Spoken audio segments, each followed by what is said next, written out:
ओम शांति। सभी अव्यक्त बाप दादा के अव्यक्त बच्चों को अर्थात अव्यक्त फरिश्तों को आइए आज बाबा की मुरली का सार, अव्यक्त मुरली का सार, अव्यक्त मुरली के महावाक्यों का सार सुनते हैं और अपनी अव्यक्त स्थिति बनाने में इनका प्रयोग करते हैं। जीवन में बहुत सारी बातें आती हैं जाती हैं।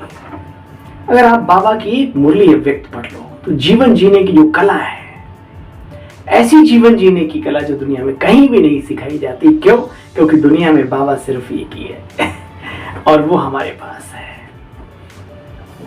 जब ये मुरली चली तो एक धुन ब्राह्मण परिवार में लगी। मुझे आज भी याद आता है 94 की मुरली है, 10 जनवरी 94 की। तो आज हमारे सामने आई है 5/3/2023 में रिवाइज होकर के। मुझे तब भी याद है कि एक धुन लग गई थी। ये 3 गीत भी निकल गया था इस मुरली के आधार पे। ये 3 बिंदु मत बिसरो, है ना। तो ये 3 बिंदुओं के ऊपर जो बाबा की मुरली चली, गजब की मुरली थी और बहुत आत्माओं ने इसका लाभ उठाया। आज पुनः हमारे समक्ष बाबा के महावाक्य आए हैं। आशा ही नहीं, पूरा विश्वास है हम सभी इस मुरली को सुनकर के पुनः वही लगन, वही पुरुषार्थ, वही परिस्थितियों को मारने का घूसा इन पॉइंट्स में है, वो हम प्रयोग में लाएंगे और अपने जीवन को सफल बनाएंगे। आइए समय को जाया ना करते हुए आप सबकी सेवा में इजी वे मुरली दर्शन बाबा की मुरली का सार पेश करता है। एक पॉइंट शब्द को 3 रूप से स्मृति व स्वरूप में लाना, यही सेफ्टी का साधन है। एक पॉइंट शब्द को 3 रूपों से स्मृति में व स्वरूप में लाना, यही सेफ्टी का साधन है। विश्व कल्याणकारी बाप दादा अपने सर्व मास्टर विश्व कल्याणकारी बच्चों को देख रहे हैं। हर एक बच्चे का इस ब्राह्मण जीवन का लक्ष्य अति श्रेष्ठ है। हर एक नंबर 1 पुरुषार्थ करने का लक्ष्य रखते हुए आगे उड़ते हुए जा रहे हैं।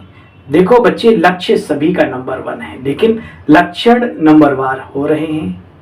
आदतों में अभी प्रैक्टिकल में नंबरवार हो जाते हैं। लक्षण नंबरवार हैं तो लक्ष्य और लक्षण में बच्चे दोनों में अंतर क्यों? ज्ञान दाता भी एक, योग की विधि भी एक, दिव्य गुण धारण करने का सहज प्रमाण, प्रत्यक्ष प्रमाण साकार ब्रह्मा बाबा भी एक, यानी आदर्श मूर्त है, प्रेरणा स्रोत हमारा एक ही है सभी का, ब्रह्मा बाप समान बनने का लक्ष्य। सेवा के साधन और सेवा की विधि सिखाने वाला भी एक। तो मुख्य बात है पढ़ाई और पालना, दोनों ही देने वाले एक ही हैं। फिर नंबर क्यों? ब्राह्मण जीवन में लक्षण नंबरवार क्यों? जानते हो, ये सभी स्वयं को अच्छी तरह से जानते ही हो कि लक्षण धारण करने में मैं किस नंबर में खड़ा हूं। जानते हो ना, नंबरवार होने का विशेष आधार है बच्चे एक शब्द, यानी पॉइंट। क्या? पॉइंट को अनुभव करना, यानी आत्मा को। दूसरा है कोई भी संकल्प, बोल, कर्म, उसमें पॉइंट लगाना, बीती को पॉइंट, बिंदी लगाना। एक मैं बिंदी, एक बीती को बिंदी। कोई भी कर्म, कोई भी चीज है, इसको ड्रामा की बिंदी कहते हैं। फुल स्टॉप माने ड्रामा की बिंदी। तीसरा, ज्ञान की व धारणा की अनेक पॉइंट्स को मनन चिंतन कर स्वप्रति सेवा प्रति समय पर कार्य में लगाना। जो हम ज्ञान सुनते हैं उसको समय समय पर सेवाओं के प्रति कार्य में लगाना। बाबा की पॉइंट्स को, जो बाबा हमें पॉइंट्स सिखाते हैं, सुनाते हैं। तो शब्द एक ही पॉइंट है, लेकिन तीनों स्वरूप की पॉइंट को स्मृति में, स्वरूप में लाने में बच्चे अंतर पड़ जाता है। स्मृति सभी को रहती है, लेकिन स्मृति को स्वरूप में लाना, इसमें बच्चे नंबरवार हो जाते हैं। कई बार बाप दादा सभी बच्चों को देखते हैं कि स्मृति में बहुत होशियार होते हैं। ऐसा होना चाहिए, ऐसा होना चाहिए, ये राइट है, ये रॉन्ग है, तो ज्ञान सहज इमर्ज हो जाता है। लेकिन ज्ञान अर्थात नॉलेज, नॉलेज को लाइट, नॉलेज इज माइट भी कहा जाता है ना। तो जहां लाइट है, माइट भी है, वहां ये होना चाहिए, नहीं होता है, ये सोचते हैं कि बाप दादा यह कहते हैं बनना तो है, ज्ञान तो है, लेकिन उस समय पता नहीं मेरे में क्या क्या वह चाहिए होना तो ऐसा चाहिए, लेकिन हो जाता है ये, आदि आदि। इसका अर्थ है कि ज्ञान को लाइट और माइट के रूप में समय पर प्रमाण कार्य में नहीं लगाते हो, शक्ति के रूप में, जीवन की रोशनी के रूप में और जीवन की शक्ति के रूप में इस ज्ञान को भी एक्सेप्ट नहीं किया, सिर्फ सुनने तक और सुनाने तक रखा है। इसलिए बाबा कहते लेकिन स्वरूप में लाने की शक्ति कम है। जब लाइट अर्थात रोशनी है तो ये रॉन्ग राइट क्यों? तो बाबा कहते बच्चे जानते तो हो ना, ये प्रकाश है, ये अंधकार है, ये समर्थ है, ये व्यर्थ है, तो फिर समर्थ बनना चाहिए ना, नहीं तो ज्ञानी कहाँ कहलाए, अधूरे ज्ञानी कहलाए ना। तो आज बाप दादा समय की गति को देखते हुए सभी बच्चों को बार बार बारंबार अटेंशन दिलाते हैं। अटेंशन शब्द को बच्चे आज डबल अंडरलाइन करा रहे हैं। ये प्रकृति की तमोगुणी शक्ति और माया की सूक्ष्म रॉयल समझदारी की शक्ति अपना कार्य तीव्र गति से कर रही है और आगे भी करती रहेगी। प्रकृति की विकराल रूप को जानना सहज है, लेकिन भिन्न भिन्न विकराल हलचल में रहना, इसमें अटेंशन चाहिए। जानते तो हैं ऐसा ऐसा विकराल रूप आएगा, लेकिन जब वो विकराल रूप आ जाए या दुनिया का वो विकराल रूप हो, काम की गंगा बह रही हो, क्रोध की ज्वाला धधक रही हो, है ना, लोग उसे इतना अच्छा मानते हो, है ना, क्योंकि जल और अग्नि दोनों ही पवित्रता के प्रतीक है, इनको बड़ा अच्छा मानते हैं। लेकिन कौन सी अग्नि, कौन सी ज्वाला, चलो वो भी भड़केगी पूरी जो, और भड़क रही है। तो बाबा कहते हैं लोभ का एकदम से प्रचंड रूप होगा, माया किसी भी रूप। ऐसे समय पर अपने आप को अचल रखना, अडोल रखना, हिलना नहीं। तो बाबा कहते हैं बच्चे अचल रहना, विकराल हलचल में अचल रहना, इसमें और अटेंशन चाहिए। माया के अति सूक्ष्म स्वरूप को जानने में भी धोखा खा लेते हैं। माया ऐसा रॉयल और सूक्ष्म रूप रखती है जो रॉन्ग को राइट अनुभव कराती है बिल्कुल रॉन्ग, लेकिन बुद्धि को ऐसा परिवर्तन कर देती है जो रियल, जो उसको है तो अनरियल लेकिन रियल समझ लेते हैं। महसूसता की शक्ति को गायब कर देती है। जैसे कोई जादू मंत्र करते हैं ना, तो परवश हो जाती है आत्मा, ऐसे महसूसता की शक्ति माया गायब कर देती है अंदर में। माया रॉयल, माया रियल को रियल नहीं समझने देती, होगा बिल्कुल रॉन्ग, लेकिन माया की छाया के वशीभूत होने के कारण रॉन्ग को राइट, राइट को रॉन्ग समझेंगे। तो बच्चे समझते हो? तो फिर क्या होता है, वकील बन जाते हैं, अपने वकील। बाबा कहते जज बनो, वकील नहीं। बाबा कहते बच्चे महसूसता की शक्ति को परिवर्तित करने के सूक्ष्म स्वरूप की माया की छाया से सदा अपने आप को सेफ रखो, क्योंकि विशेष माया का स्वरूप आजकल कार्य कर रहा है। समझा? अभी क्या करेंगे? केयरफुल रहेंगे। अगर कोई भी विशेष आत्माएं इशारा देती हैं तो अच्छी तरह से माया की छाया से निकल बाप की छत्र छाया में अपने आप को, विशेष मन बुद्धि को छत्र छाया के सहारे लाओ और मन में नेगेटिव भाव और भावना पैदा करने वाली विशेष माया के प्रभाव का जो प्रभाव चल रहा है उसमें बुद्धि यथार्थ महसूसता को समाप्त कर देती है। तो विशेष माया का कार्य चल रहा है तो उसको समझो और अपने आप को सेफ करो। कभी कभी निमित्त भी आपको गाइड करते हैं तो उनकी बात को समझो। ये हमारे निमित्त दुश्मन नहीं होते, बाबा और बाबा के वो बच्चे जो बड़े कार्यभार को संभाल रहे हैं। तो उन बातों को समझो और अपनी बुद्धि को इन चीजों से बाहर ले आओ। माया भी छत्र छाया से निकालकर बाबा की छत्र छाया में इतना अपने आप को सेफ रखो और सेट करो। बाबा कहते देखो बच्चे, जैसे बारिश आती है तो बचने के लिए छाते, रेन कोट आदि का इस्तेमाल करते हो ना, सर्दी आएगी तो गर्म कपड़े रखेंगे, अटेंशन रखते हो ना। तो मन और बुद्धि के ऊपर प्रभाव नहीं पड़े इसके लिए पहले से ही सेफ्टी का साधन विशेष अपनाओ। तो वो विशेष साधन क्या है जानते हो? बहुत सहज है, पहले कई बार सुनाया है बच्चे। एक पॉइंट शब्द, एक पॉइंट शब्द को बार बार अपने अंदर रिवाइज करो, ठीक है? बाबा कहते पॉइंट शब्द सहज है ना, लंबा चौड़ा तो नहीं सुना दिया।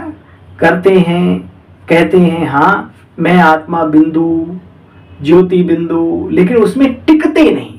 शब्दों के रूप में नहीं रिवाइज करना, मैं वैसा हूं उसको फील करना, लेकिन टिकते नहीं। लगाना चाहते हैं पॉइंट और लग जाता है क्वेश्चन मार्क, आश्चर्य की निशानी। पॉइंट लगाना अर्थात आश्चर्य की निशानी। पॉइंट लगाना सहज होता है या आश्चर्य की निशानी लगाना, क्वेश्चन मार्क सहज होता है? बोलो बच्चे। पॉइंट होता है बिंदु, और वो तो टेढ़ा होता है, उसमें टाइम लगता है, और पॉइंट तो कहीं भी फटाफट लगा दो। तो बाबा कहते हैं ड्रामा का पॉइंट, मैं आत्मा का पॉइंट, बाबा मेरा, और बाबा के पॉइंट ये याद रहे। तो बाबा कहते हैं अभी इस समय पर बच्चे वो पॉइंट लगाओ, आत्मिक, मैं आत्मा हूं, अजर अमर अविनाशी आत्मा, उस स्थिति में स्थित हो जाओ। क्या सहज है ना? बोलो बच्चे, क्या सहज है? बिंदी लगाना सहज है? फिर अच्छा, लगाना तो बिंदी सहज है, फिर क्वेश्चन मार्क में क्यों चले जाते हो बच्चे? सीजन है ये, सीजन है झूठ सच को सिद्ध होने का, और झूठ सत्य से भी स्पष्ट और आकर्षित होता है। सच्चे हीरे इतने चमकीले नहीं होंगे जितने झूठे हीरे चमकीले होंगे, ऐसा बाबा। ये समय है, कलयुग इसे ही कहा जाता है। तो बच्चे पॉइंट की विधि को अपनाने, पॉइंट लगाने की विधि को अपनाओ, तुरंत अपने स्वरूप में टिक जाओ। आजकल जैसे फैशन है ना, झूठी चीज कितनी आकर्षण वाली होती, उसके आगे सच्ची चीज की वैल्यू कम हो जाती है। रियल सिल्वर देखो और व्हाइट सिल्वर देखो तो क्या सुंदर लगता है। रियल सिल्वर काला हो जाएगा और व्हाइट सिल्वर सदा चमकता रहेगा। तो आकर्षण व्हाइट करेगा या रियल करेगा? तो सीजन को बच्चे पहचानो, माया के स्वरूप को पहचानो, प्रकृति के तमोगुण के भिन्न भिन्न रंगत को पहचानो। सब्जी खरीदने जाते हो आप, शुद्ध अच्छी वाली क्वालिटी की अगर सब्जी रखी होगी, मैं हमेशा अदरक खरीदता हूँ, कभी कभी मैं देखता हूँ तो जो बहुत ही सुंदर सुंदर साफ सुंदर अच्छी सी दिखती है। आपको मालूम है, तेजाब, हल्के तेजाब के पानी में वो धो धा के रखते हैं, और थोड़ी वाकई में जो अच्छी होगी वो थोड़ी मिट्टी भी लगी होगी, घर में पानी में धो लो। लेकिन लोग नहीं जानते इन बातों को, वो उसी को सही मान लेते हैं। हाँ, यही सबसे बढ़िया है। मैंने एक मिसाल दिया, हजारों बातें हैं, लाखों बातें, क्योंकि ऐसी ही दुनिया में हम सब रह रहे हैं, और ऐसी दुनिया में पुरुषार्थ करके हमें आगे भी जाना है। तो बाबा कहते हैं बच्चे अभी क्या करो, सीजन को पहचानो। सीजन कौन सा चल रहा है? माया के स्वरूप को पहचानो, प्रकृति के तमोगुण के भिन्न भिन्न रंगत को पहचानो। एक है जानना, दूसरा है पहचानना। जानते जाता हो, पहचानने में कभी गलती कर देते हो, कभी राइट कर लेते हो। अभी क्या है, कभी रंगे गलती कर रॉन्ग कर लेते हैं, कभी राइट। तो अभी क्या करेंगे? सेफ रहेंगे ना बच्चे? अब देखो, अपने फायदे की बात है, हम सेफ रहेंगे तो हमारा फायदा है। तो सेफ रहेंगे ना बच्चे? ये नहीं कहना बाबा हमने तो समझा नहीं था, जाना नहीं था। अच्छा, ऐसा भी होता है क्या? तो अभी तो जान गए। सुन सुन कर साक्षी हो, हर्षित रहो। अच्छी तरह से समझा है ना, अनुभवी तो सभी हो, अनुभव होता है ना सभी का। बाबा कहते बच्चे अभी तो बाप फिर भी थोड़ा थोड़ा रहम करता है, थोड़ा थोड़ा कदम उठाता है, लेकिन फिर क्या, क्यों? कुछ नहीं सुनेगा, ऐसा नहीं वैसा नहीं, ये नहीं वो नहीं, ये समस्या थी वो समस्या थी। ये वकालत बाप के सामने नहीं चलेगी। बच्चे जज बनो, माया का वकील मत बनो। मजा बहुत आता है ना जब वकालत करते हैं। अभी जज बनो, वकील नहीं। जजमेंट करो, जो करना है उसका फैसला करो।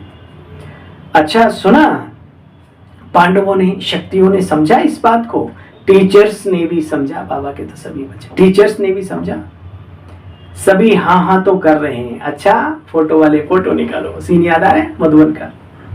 तीसरी सीजन है विशेष कमजोरी के स्वभाव संस्कार, संबंध संपर्क में आना। इसका विस्तार बच्चे बहुत बड़ा है, वो आज नहीं सुनाएंगे। 2 पॉइंट सुनाए, पॉइंट बनना और बाबा की पॉइंट को यूज करना, वो आज नहीं सुनाएंगे। तीसरी, हाँ, कई बच्चे कहते हैं क्या करें, पहले तो नहीं था, अभी पता नहीं था क्या हो गया, ये संस्कार मेरे में नहीं था ही नहीं, अभी न जाने कहां से आ गया।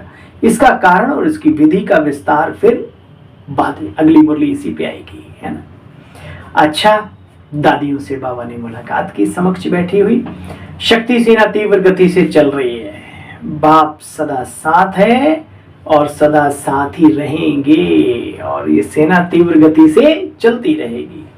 खेल खेल में विजयी बन सभी को माया जीत बनना, ये गारंटी है। ये किसकी? भगवान की गारंटी। माया जीत बनना ही है। तो देखो बच्चे, लेकिन बीच बीच में खेल देखने पड़ते हैं। अच्छा, खेल देखते देखते थकती तो नहीं हो, हंसते खेलते पार करती और कराते चलते हो। ऐसी भी कोई बात सुनते तो दिल क्या निकलता है दिल से? वाह ड्रामा, वाह वाह बाबा, वाह निकल। हाय ड्रामा, हाय मेरी किस्मत, हाय मैं, ऐसे तो नहीं, वाह वाह ड्रामा निकलता है ना। वाह ड्रामा, वाह वाह करते हुए बच्ची सभी को वाह वाह बनाना ही है। ये सब पार करना ही है। हाँ, देखो इतने बड़े भागीरथ कार्य को बाबा कहते सब पार करना ही है। अच्छा, अव्यक्त मुलाकात बाप दादा की पर्सनल। विजय हमारा जन्म सिद्ध अधिकार है। इस निश्चय और नशे से निर्विघ्न स्थिति का अनुभव करो। हर कर्म में विजय का निश्चय और नशा हो। कोई भी कार्य करो, मैं निश्चित विजयी होऊंगा। देखो कितनी ऊंची बात कहते हैं। हर कर्म में विजय का नशा, निश्चय का नशा हो। नशे का आधार ही है निश्चय। निश्चय कम तो नशा कम, इसलिए कहते हैं निश्चय बुद्धि। तो बच्चे फाउंडेशन क्या हुआ? निश्चय। निश्चय में कभी कभी वाले नहीं, निश्चय निरंतर। बाबा हमारा कार्य नहीं होगा तो किसका होगा? अच्छा, अब ऐसी कमाल करके दिखाओ जो हर स्थान विजयी तथा निर्विघ्न हो। कोई भी विघ्न ना आवे। विघ्न आएंगे तो विघ्न तो आएंगे, लेकिन हार नहीं होनी चाहिए। पेपर तो आएंगे, लेकिन पेपर में पास होकर के दिखाओ। ऐसी कोई भी गीता पाठशाला, सेवा केंद्र, उप सेवा केंद्र, जो भी है सबको निर्विघ्न बनाओ, औरों को भी निर्विघ्न बनाओ। चलो अपना तो ठीक है, औरों को भी निर्विघ्न रीति से आगे बढ़ाओ। देखो बच्चे, ये ऐसी कमाल करना, करेंगे ये गेगे नहीं। सब ये खुशखबरी सुने कि अब छोटे बड़े सेंटर्स सारे निर्विघ्न हैं। कोई भी प्रकार का विघ्न ना आवे। दूसरे के विघ्न को भी मिटाने वाले विजयी होते हैं। ऐसा समाचार बाप के पास है। कहां से भी कोई विघ्न का समाचार ना आए। ऐसे नहीं कहना कि हम तो ठीक हैं, ये करते हैं, हम क्या करें। 3 मास विजयी रह के दिखाओ। 3 मास में पता पड़ जाएगा। सभी हाँ करते हो कि हाँ बाबा हम ये अवश्य कमाल करके दिखाएंगे। आप जहाँ रहते हैं उस स्थान को भी निर्विघ्न, और आपके कनेक्शन में जो भी उनको भी वाइब्रेशन दे करके, उन आत्माओं को शक्तियां दे करके, निमित्त आत्माओं को, आने वाली आत्माओं को शक्तिशाली वाइब्रेशन दे करके। अपना ही परिवार है ना, सारा संसार है, लेकिन ये तो हमारे नजदीक का अपना परिवार है। अच्छा बच्चे, चारों ओर के बाप दादा के महावाक्य सुनने और धारण करने वाले चात्रक बच्चों को, सर्व सब्जेक्ट को स्मृति के साथ स्वरूप में लाने वाले समीप आत्माओं को, सदा ज्ञान की हर बात को लाइट माइट के रूप से कार्य में लगाने वाली श्रेष्ठ शक्तिशाली आत्माओं को, सदा लक्ष्य और लक्षण समान करने वाले ज्ञानी तो आत्मा बाबा के बच्चों को, बाबा आत्माओं को, सदा बाप की छत्र छाया में सेफ रहने वाले, माया की छाया से सदा सेफ रहने वाले, जानना और पहचानना दोनों की शक्ति की विशेषता को जीवन में लाने वाले ऐसे विशेष आत्माओं को बाप दादा का याद प्यार, गुड मॉर्निंग और नमस्ते। वाह बाबा, आपको भी नमस्ते। सुना, ये 4-5 लाइन में बाबा ने पूरी मुरली को रिवाइज कर दिया, और ये मुरली 4-5 घंटे चला करती थी, है ना। कमाल है ना, बुद्धियों का बुद्धिमान, बुद्धिदाता बाबा है। ये पहचान है उसी ईश्वरीय सत्ता की। तो आइए सुनते हैं बाबा की मुरली का वरदान आज का। एक बाप के लब में लवलीन मगन, एक बाप के लब में लवलीन रहे, सर्व बातों से सेफ रहने वाले माया प्रूफ भव। जो मगन है वही निर्विघ्न है, ये याद रखना। एक बाप के लब में लवलीन रहे, सर्व बातों से सेफ रहने वाले माया प्रूफ भव। जो बच्चे एक बाप के लब में लवलीन रहते वे सहज ही चारों ओर के वाइब्रेशन से, वायुमंडल से दूर रहते, क्योंकि लीन रहना अर्थात बाप समान शक्तिशाली सर्व बातों से सेफ रहना। लीन रहना अर्थात समाया हुआ रहना। तो जो समाये हुए हैं वही माया प्रूफ है। जो बाबा के दिल में समाये हैं वही सुरक्षित है। जो लगन में मगन है वही निर्विघ्न है। यही है बच्चे सहज पुरुषार्थ। लेकिन सहज पुरुषार्थ के नाम पर बच्चे अलबेले नहीं बन जाना। अलबेले पुरुषार्थी का मन अंदर खाता है और बाहर से वो अपनी महिमा के गीत गाता है। सुना स्लोगन, पूर्वजपन की पोजीशन। अभी आई ना परसों मुरली जो चली थी बाबा की, अभिक बाबा की शाम को। पूर्वजपन की पोजीशन पर स्थित रहो तो माया और प्रकृति के बंधनों से मुक्त हो जाएंगे। माया और प्रकृति के बंधन से मुक्त होना है तो पूर्वजपन की स्मृति में रहो, पोजीशन में सेट रहो। चलिए कल पुनः मिलते हैं आप सभी के समक्ष बाबा की मधुर मुरली का सार लेकर के। और आज की बाबा की मुरली हमें किन शिक्षाओं से सजा गई, संवार गई, कहाँ पर क्या पॉइंट लगाना है, किस पॉइंट स्वरूप में रहना है, कैसे निर्विघ्न बनना है, कैसे सभी को निर्विघ्न बनाना है। गीता पाठशाला हो, सेंटर हो, सब जो भी उप सेवा केंद्र जो भी हो, सब अपने सब बाबा ने कहा ये कार्य करो। अब नहीं करेंगे तो कब करेंगे। चलो पुनः आप सभी को अपनी सेवा साथी, सेवाधारी सेवक की ओम शांति, गुड मॉर्निंग, नमस्कार, नमस्ते, थैंक यू, शुक्रिया बाबा।